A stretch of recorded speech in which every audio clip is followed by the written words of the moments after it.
Welcome to Hindi Tech for VI. Please subscribe the channel and press the bell icon to get latest update. Hello friends, आज जो आपने मेरे कल के post के लिए मुझे प्यार दिया है ढेर सारा, वो हम तक पहुंचा है। और आपने जो इस पोस्ट के लिए जो जेस्चर दिखाया है, I would like to give you a grand salute for this gesture. Especially English friendly people has also respected this post, and I would like to honor their genuine attitude towards this post. और हाँ दोस्तों, जैसा कि हमने पहले आपसे कहा था कि ये टाइपिंग की रिकॉर्डिंग रोज रोज हो जाए तो जरा ज्यादा अच्छा होगा, क्योंकि एग्जाम के लिए तो हमें निकलना पड़ेगा। और आज हम आपको करके दूसरा लेसन दे रहे हैं रिकॉर्डिंग करके। जैसा कि हमने पहले लेसन में आपको बताया था कि ए से लिखना शुरू होता है और ए से आपने ओ लिखा था, तो बिना देर के हुए हम दूसरा लेसन भी शुरू करते हैं। जैसा कि हमने आपको हिंट दिया था कि ए के ऊपर कौन सा लेटर आया दोस्तों? क्यू आया, क्वीन वाला क्यू। अब उसको अगर आप सिंपल तरीके से लिखते हैं तो ओ की मात्रा बनती है, ओ की मात्रा बनती है। जैसे आपको लिखना है कौन, जैसे लिखना है मौज या कौर, इस तरह के वर्ड्स लिखने, तो ये वाला ओ सिंपल क्यू से बनता है। और अगर इसी को शिफ्ट करके क्यू लेटर दबा देंगे आप, तो कौन सा ओ बनेगा? जैसे आपको लिखना है औरत, औजार, औघड़, है ना, इस तरह वाला ओ जो है वो शिफ्ट करके क्यू दबाने से बनेगा। अब आइए हम आते हैं लेटर एस पे। ए के बगल में एस था और एस के ऊपर कौन सा लेटर पड़ा? डब्ल्यू। अब आपने जब ओ के बगल में क्या था? ए था, तो जाहिर सी बात है कि यहां पे क्या होगा? अगर इस डब्ल्यू को आप सिंपल तरीके से लिखेंगे तो ए की मात्रा लग जाएगी। ए के बाद ए आता है तो ए की मात्रा लग जाएगी। जैसे कैसे, दैहिक, दैविक, इस तरह वाला ए सिंपल डब्ल्यू से बनता है। ठीक इसी तरीके से अगर आप इसको शिफ्ट के साथ ये डब्ल्यू लिखेंगे तो क्या होगा? जो ए कॉन्सोनेंट से पहले आ रहा था वो जो ए कॉन्सोनेंट के बाद आ रहा था ना, जैसे कैसे, है ना, दैविक, दैहिक, इस तरह वाला ए आ रहा था ना। अगर आप शिफ्ट के साथ डब्ल्यू लिखेंगे तो क्या आएगा? वही ए कॉन्सोनेंट से पहले लग जाएगा। जैसे ऐसा वर्ड देख लीजिए, एतबार, है ना, ऐनक, ऐसा, इस तरह का। अब आइए हम आते हैं एएस के बगल में आया डी लेटर, और डी के ऊपर क्या लेटर आता है दोस्तों? ई, एग वाला ई। अब अगर आप इसको, जैसे डी के केस में क्या हुआ था, आपने सिंपल तरीके से लिखा था उसको तो वो हलंत बन गया था ना। लेकिन ई के केस में क्योंकि आपने इसको जब शिफ्ट करके लिखा था हलंत को, तो क्या बना था? अनार वाला अ बना था। अब यहां से जोड़ के इसको देखिए, अनार वाले अ से जब वो अ बना है तो जाहिर से बात है कि अगर आप ई को ऐसे करके लिखेंगे, सिंपली तरीके से लिखेंगे बगैर शिफ्ट दबाए, तो क्या बना? आ की मात्रा बन गई। जैसे अगर आपको लिखना, जैसे डंडा, है ना, काम, कारण, इस तरह का वाला आ जो है वो बगैर शिफ्ट दबाए लिखाएगा। और वही चीज ठीक से अगर आप शिफ्ट करके वही दबा देंगे ई लेटर को, तो कौन सा वाला आ लिखाएगा आपका? आकाश, आम, आंख, ये वाला आ लिखाएगा। अब चलिए बढ़ते हैं आगे।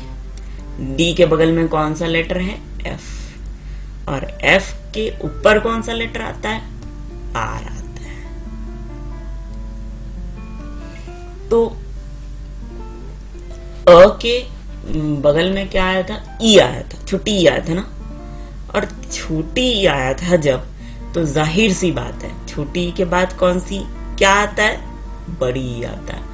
और वही अगर आर लेटर को आप सिंपल तरीके से दबाएंगे तो ई की मात्रा वाला ई आएगा। जैसे नीम, भीम, इस तरह वाली ई। लीला, ये वाली ई लगेगी। अब इसी तरीके से अगर आपने इसी आर को शिफ्ट के साथ लिख दिया तो क्या होगा? ई स्वर बन जाएगा। जैसे कैसे? ईख, ईट, ये वाली ई लग जाएगी। चलिए अब बढ़ते हैं हम आगे। किस लेटर की तरफ बढ़ गए? ASDF जी। अच्छा, जी के ऊपर कौन सा लेटर आया? टी। टी।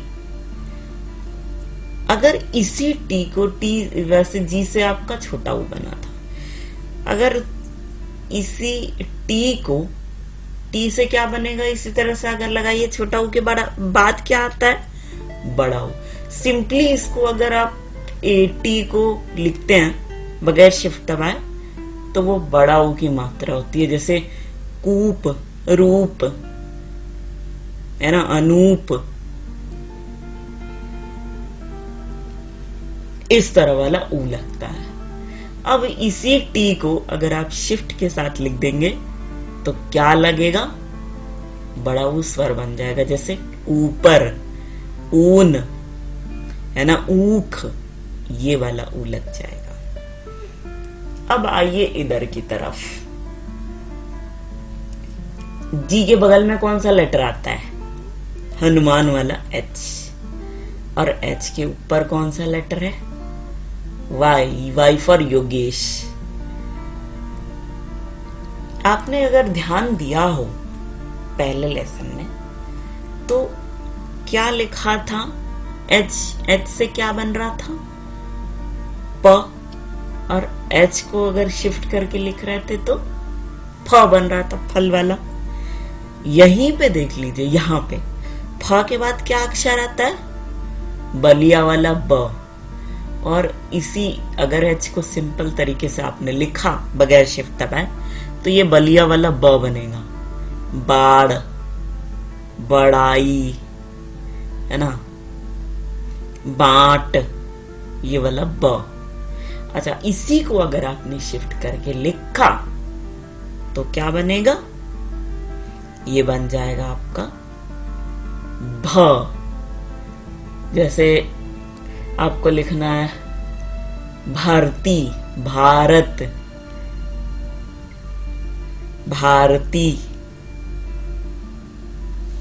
भोला, इस तरीके का। अब आइए यहां पे आपने र देखा था, जे आता है, एच के बाद क्या आता है? जे। और जे के ऊपर कौन सा अक्षर है? यू। तो ध्यान अगर आपने दिया हो तो जे से कौन सा अक्षर बना था? र बना था। तो यहां पे क्या हो रहा है? यहां वो वाला कंसेप्ट नहीं लागू हो रहा है। उसके बाद क्या आता है? यहां क्या बन रहा है? ह बन रहा है। अगर आपने यू को सिंपल तरीके से लिखा, यू को सिंपल तरीके से लिखा बगैर शिफ्ट दबाए तो वो ह बन रहा है, हरण वाला। हरण, हरना, हार, ये वाला ह बन रहा है। और यही चीज अगर आपने शिफ्ट दबा करके लिख दी ना यू अक्षर तो आपका इया बन रहा है। इया से तो भाई चाचा जाजा इया वाला जो इया होता है वो बन रहा है। ये तो आपका हो गया यू लेटर। आइए अब आगे बढ़ते हैं। अब आ गए आप अपने नेक्स्ट पड़ाव पे। जे के बगल में कौन सा लेटर आया? यस, नॉलेज, के वाला, के लेटर आया। काइट, के फॉर काइट। किंग, ये अब इसी के ऊपर कौन सा लेटर आया? आई, इन वाला आई। और इसी आई को दोस्तों अगर आपने ध्यान दिया हो, के से क्या बना था? के को आपने सिंपल तरीके से लिखा था तो क बना था, और आपने उसको शिफ्ट दबा के लिखा था तो ख बना था, है ना? तो ख के बाद दोस्तों क्या आता है? ग, गमला वाला ग। अगर आपने आय को बगैर शिफ्ट के लिखा तो क्या बनेगा? गमला वाला ग। और इसी को अगर आपने शिफ्ट दबा के लिखा तो घर वाला घा बन गया। अब आपने पूरा किया सफर यहां तक का। अब के बगल में कौन सा लेटर है? L for I would like to take the name of my native place, Lucknow. ध्यान अगर आपने दिया हो तो फर्स्ट लेसन में L से कौन सा लेटर बन रहा था? त बन रहा था, तरबूज वाला त, है ना? और उसको अगर आप शिफ्ट दबा कर लिख रहे थे तो थ बन रहा था, थाली वाला थ, है ना? ठीक इसी तरीके से L के ऊपर वाला जो लेटर है O, जैसे क्या बोलेंगे आपको?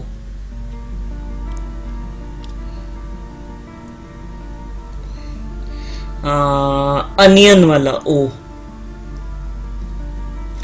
उस लेटर से क्या लिखाएगा? थ के बाद कौन सा अक्षर आता है? द, दुनिया वाला द। उसको ओ को सिंपल तरीके से लिखो तो द लिखाएगा हिंदी का, और उसी को अगर शिफ्ट दबा के लिखो तो धरती वाला धा बन जाएगा। ठीक है दोस्तों, अब नेक्स्ट बढ़ते हैं। ओ के बाद वाला जो लेटर है, एल के बाद वाला सेमी कॉलन है। सेमी कॉलन से आपका क्या लेटर बना था? आपने ध्यान दिया हो अगर, च बना था, च, और उसको शिफ्ट करके आपने लिखा था तो बना था आपका छ। और ये जो लेटर है ना, इससे आपका बनेगा, छ के बाद कौन सा आता है अक्षर? ज, जाली वाला ज। पी, सेमीकोलन के ऊपर लेटर आता है पी, पी से बनेगा आपका जाली वाला ज, और शिफ्ट करके अगर आपने पी लिखा तो बनेगा झरना वाला झा। अब आइए आप लेफ्ट ब्रैकेट पे।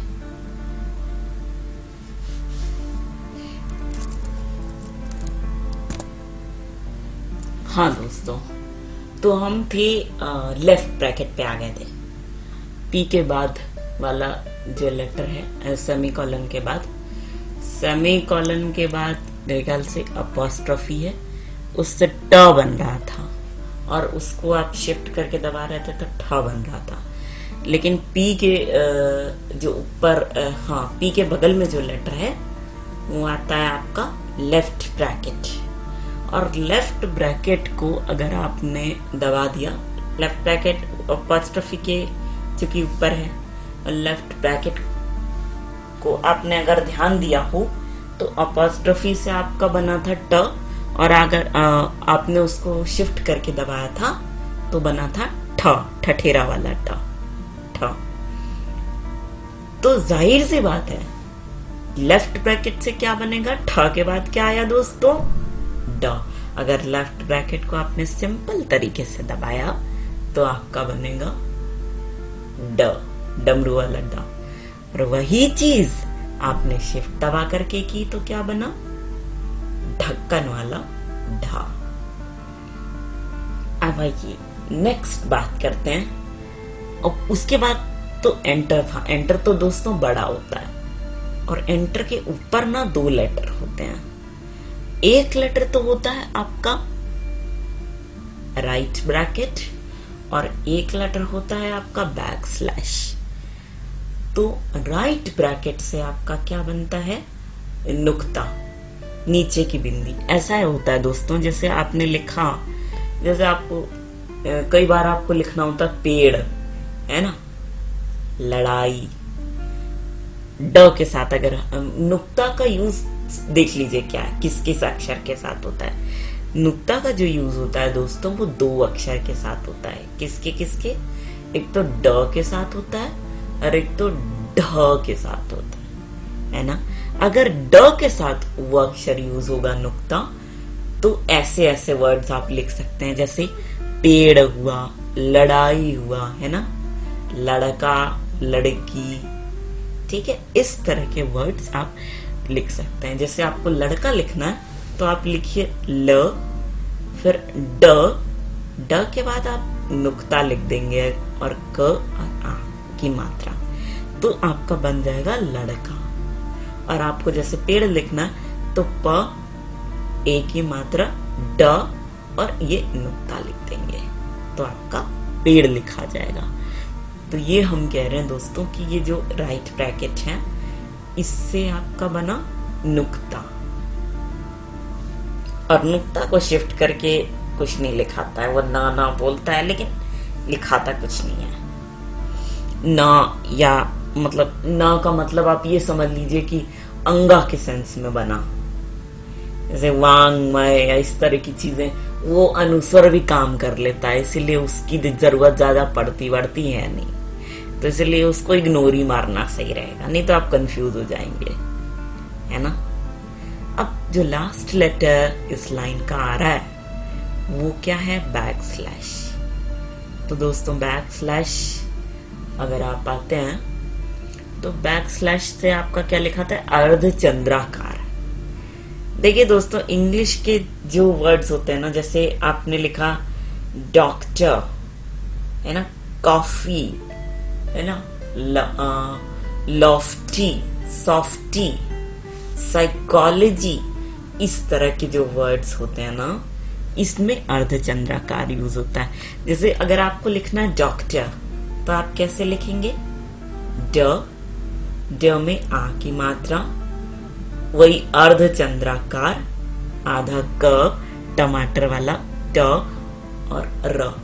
उसी तरह अगर आपको लिखना है साइकोलॉजी, तो आप कैसे लिखेंगे, सा में आ की मात्रा, फिर छोटी इमली वाली मतलब स्वर ई, छोटी क में आ की मात्रा, फिर ये अर्धचंद्राकार, ल में आ की मात्रा, फिर ये अर्धचंद्राकार, फिर जाम वाला ज और उसमें बड़ी की मात्रा।